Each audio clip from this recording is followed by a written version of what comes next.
बिहार में सभी political party विधानसभा चुनाव को लेकर प्रचार बड़े जोर शोर से कर रही हैं और हर कोई मतदाताओं को लुभाने के लिए अपनी तरफ से हर संभव कोशिश कर रहा है। कोई वादों से, कोई अपने इरादों से मतदाताओं को रिझा रहा है, तो कोई डर दिखा रहा है, कोई सुशासन की याद दिला रहा है, कोई सुशासन से सवाल पूछ रहा है और इसी मोड़ में बिहार में चुनाव प्रचार जारी है।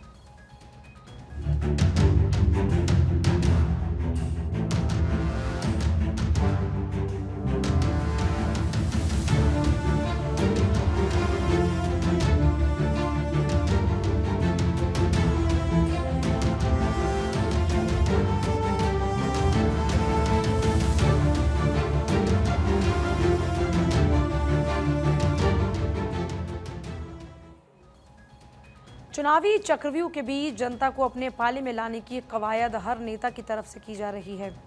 आरजेडी नेता तेजस्वी यादव भी लगातार चुनाव प्रचार कर रहे हैं और अपने कार्यकाल में किए गए कार्य और इरादे जनता को बता रहे हैं।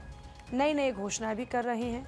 खबर है कि तेजस्वी यादव ने एक प्रेस कॉन्फ्रेंस की और पंचायत प्रतिनिधियों के लिए पेंशन योजना लागू करने का बड़ा ऐलान भी किया।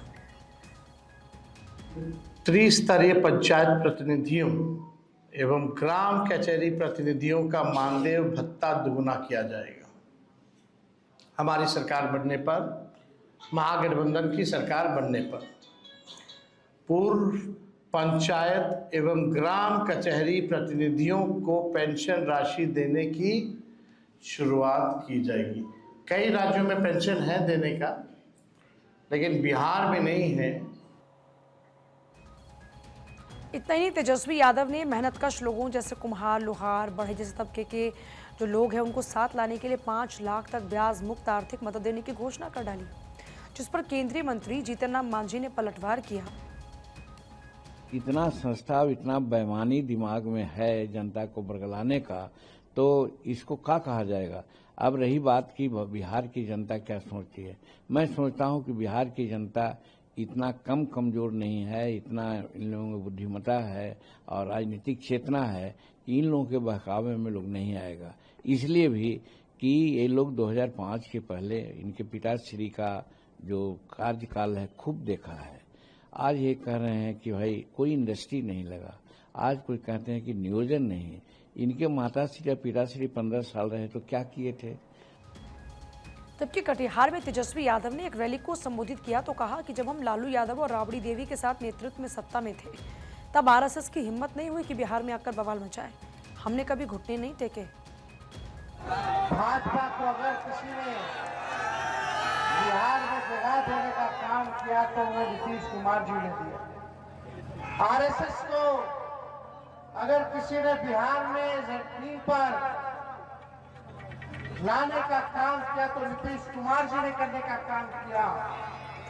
जब हम लोगों की सरकार थी, लालू जी, राबड़ी जी बिहार के मुख्यमंत्री थी, तो ये आरएसएस वालों की हिम्मत नहीं थी कि बिहार में आकर के दंगा फसाद और भाई भाई को लड़ाने का काम करें।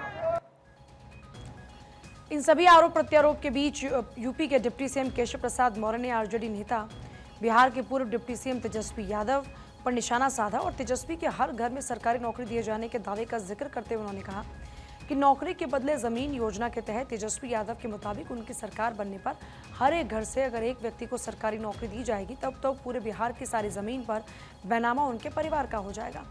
खैर, बिहार में चुनावी माहौल अपने चरम पर है और अगले 6 नवंबर को जो आने वाली तारीख है उसमें पहले फेज की वोटिंग हो जाएगी।